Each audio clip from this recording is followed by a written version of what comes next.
Latino Americans by Samantha Cisney, Juliana Correa, Scott Ramos, and Carlos Delgado. Hispanic versus Latino. Are they considered the same? Hispanic and Latino are often used interchangeably, though they mean two different things. Hispanic refers to people who speak Spanish or are descended from Spanish-speaking populations, while Latino refers to people who are from or descended from people from Latin America. The big difference between the two ethnicities is that Hispanic includes Spain, but not Brazil, whereas Latino includes Brazil, but not Spain. What Hispanic means and where it came from.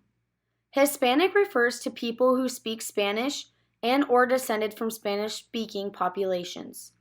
Some of the Hispanic countries include some of the same countries as Latin America, but also include Mexico, Peru, the Dominican Republic, and Spain. What Latino means and where it came from. Latino refers to people who are from or descended from Latin America. Some of the countries in Latin America include Argentina, Bolivia, Brazil, Colombia, and Ecuador, just to name a few.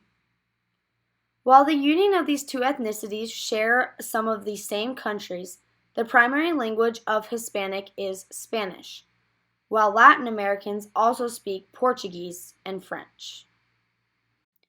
The percent in Washington of Latin Americans in the House, Senate/state level.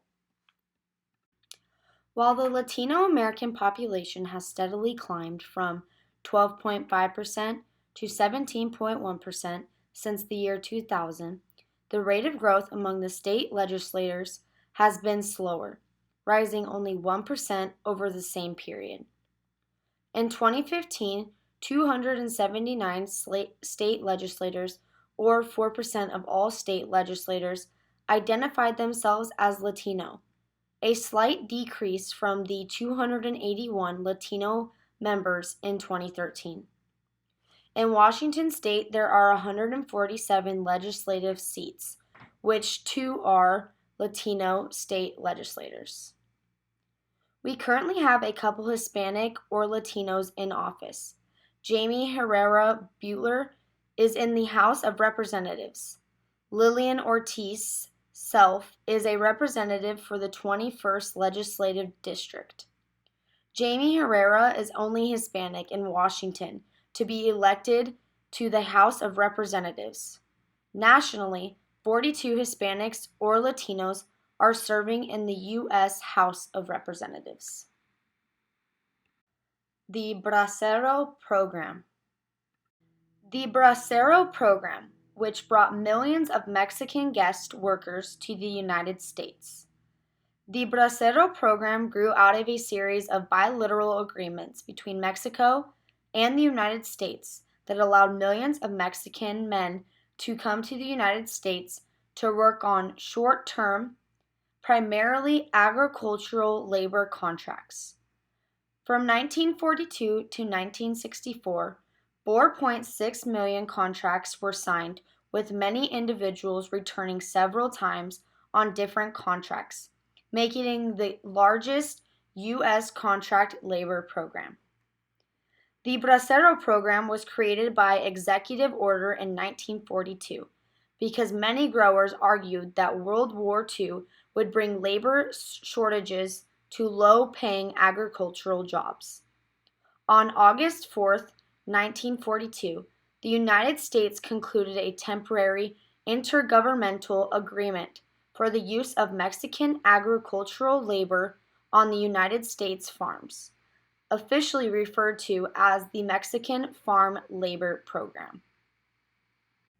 Diseases common in specific areas. According to the CDC in Latin America, the dengue hemorrhagic fever are most common in Latin America and the Caribbean.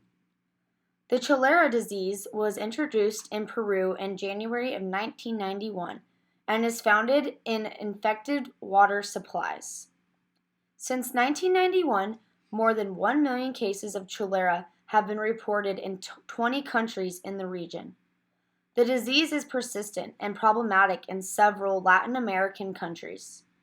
Some other diseases and viruses include the Venezuelan equine, encephalitis, leptospirosis, tuberculosis, neurocystic cirrhosis, malaria, and typhoid fever. While most of these diseases and viruses originated in Latin America or Hispanic regions, some of them are currently here in the United States. What's happening now / current events. Immigration is the number one current event happening today. This encompasses both Latinos, Hispanics, and their countries. Currently, Hispanics equate to 52 million, or 16.7% of the U.S. population. Hispanic and Latinos are the second largest ethnic group currently in America. While the total number of migrants that come to the United States is unknown, 9,028,026 visas were granted, while there was 666,582 visa overstays in 2018. The current administration has put 3 executive orders in place to help slow down illegal immigration. Section 4 of the Border Security Executive Order directs DHS to take steps to obtain operational control of the U.S.-Mexico border by planning, designing, and constructing a wall along the length of the border. Section 8 directs DHS to hire an additional 5,000 Border Patrol agents as soon as practical. Section 5 of the order directs DHS to immediately construct detention facilities at or near the southern border and to assign asylum officers and immigration judges to the facilities to conduct asylum interviews and hearings. Section 6 directs DHS to detain non-citizens to the extent permitted by law, to issue guidance on detention authority to terminate, catch, and release.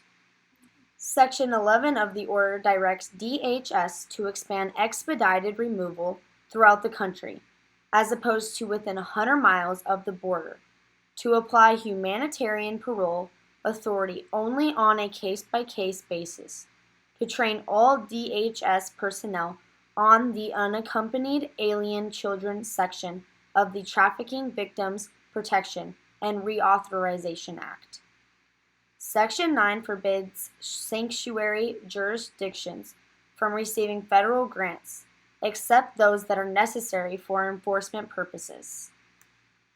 Section 5 expands the priority list of non-citizens subject to deportation to anyone charged of a criminal offense, who committed acts that constitute a criminal offense, who engaged in fraud or willful misrepresentation, who has abused any program related to public benefits, who is subject to a final order of removal but has not departed, or who otherwise poses a risk to public safety.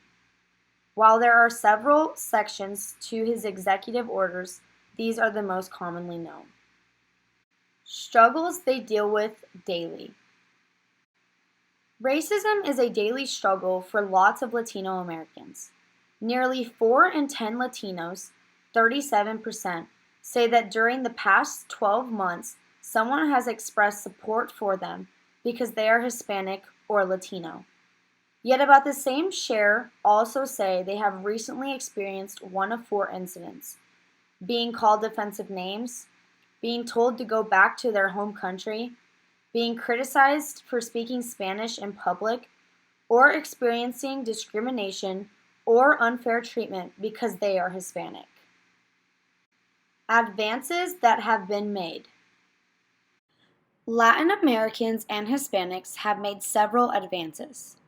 They invented the color TV, the contraceptive pill, photography, and the ballpoint pen, just to name a few. More Latin Americans are attending college. From 2000 to 2015, the college-going rate among Hispanic high school graduates grew from 22 to 37%. According to the U.S. Department of Education, doubled to 3 million. More than a quarter of young Hispanics, 28%, now have at least an associate degree, up from 15% in 2000. Currently, 54% of Hispanic students now finish a bachelor's degree within 6 years, up from 40% in 2002.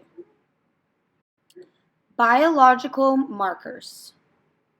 Some biological markers for Latinos include dark brown hair, light to brown eyes, and light to dark skin color. The two leading causes of death are heart disease and cancer. Hispanics are about 50% more likely to die from diabetes or liver disease than whites. Higher cardiovascular, metabolic, and inflammation risk varies among Latinos by nativity and country of origin. Differences in risks compared to the U.S. born non-Latino whites and among Latinos are largely explained by differences in socioeconomic status. Types of nonverbal communication. One thing that Latinos overly rely on to gain a better understanding of one another is the use of nonverbal communication cues. These cues include facial expressions, hand and body movement, physical touch, voice pitch, voice sounds, physical appearance, emotional appearance, and even smell.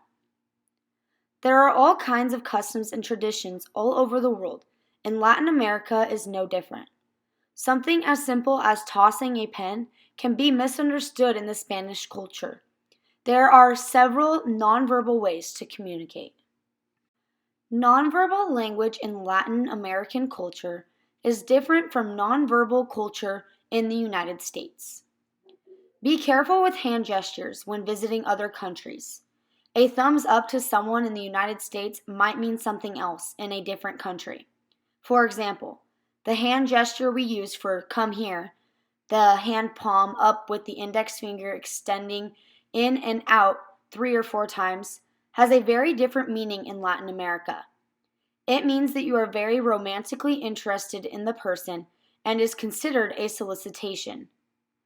To motion to someone in Latin America, come here, extend your hand palm down and move all 4 of your fingers in and out together 3 or 4 times. In Brazil, giving the OK symbol is the same as giving someone the middle finger in the United States. In nonverbal communication, maintaining eye contact can be interpreted by Mexican Americans as a challenge or intimidation. In Latin America, it is considered impolite to toss things to each other. If you need to give something to a native, make sure you walk over and hand it to them. Latin Americans will usually greet friends and relatives more personally than do Americans. They give hugs, even the men. Men usually also greet women with besitos, meaning they touch cheeks while making a kissing noise with their lips. Women also greet other men with besitos. These little kisses are purely friendly and have no romantic meaning. Sign language differences.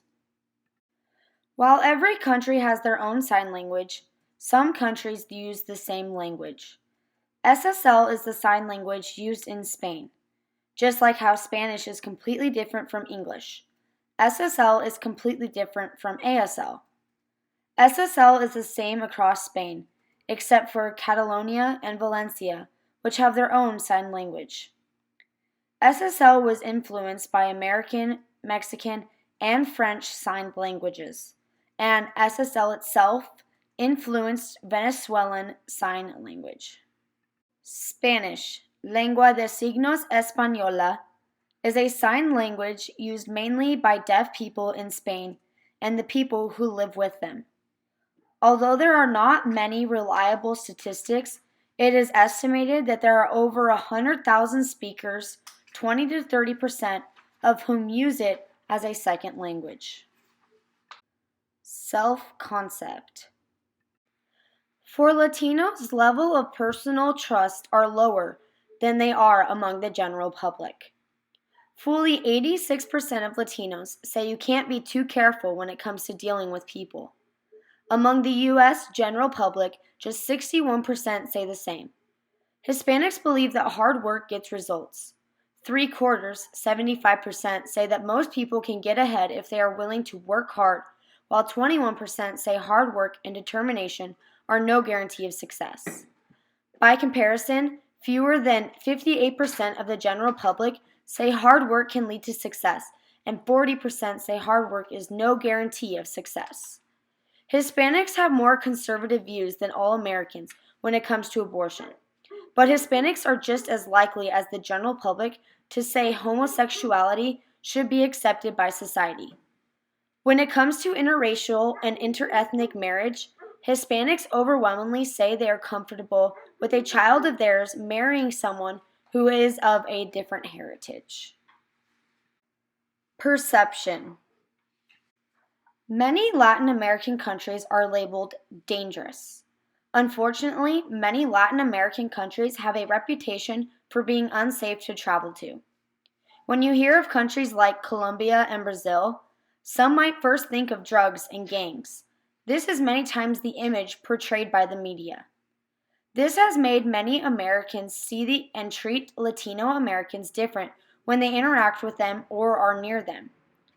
Many people keep their distance and may feel uncomfortable when around Latinos. Also, Americans are likely to move to a new home if it becomes highly populated with Latino Americans in the area. As the Latino population increases and expands into new areas, the racial attitudes of whites and their use of public space indicate their despairing views towards Latinos. Language. Spanish is mostly a subject, verb, and object language. Spanish is classified as somewhat inflectional because of the extensive use of word endings used to indicate attributes such as gender, number, and tense. For Latino Americans, half, 51%, say that most often they use their family's country of origin to describe their identity.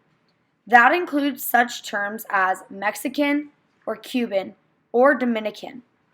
Just one quarter, 24%, say they use the terms Hispanic or Latino to most often describe their identity. And 21% say they use the term American most often. Latino Americans have a high context culture. Primarily, they use non-verbal methods to relay meaningful information in conversations, such as facial expressions, eye movement, and tone of voice. The situation, people, and nonverbal elements are more important than the actual words that are communicated. People are comfortable standing close to each other. Their preferred way of solving problems and learning is in groups. Members of the culture place emphasis on interpersonal relationships. Latino Americans that are deaf know a wide range of sign languages. They mostly sign American Sign Language, Mexican Sign Language, or Spanish Sign Language. Listening. Hispanics typically have strong family ties and are more likely to support extended family members, including their elderly. Hispanic culture emphasizes respect for elders, and this is reflected in how their elders are treated. Many Hispanic households have traditional structures of housing their three generations. Many elderly Hispanics are also poor and cannot live independently, but they are welcome to stay in their children's homes. They honor their elders' authority. As elders, they have the right to scold, direct, and take leadership in the family.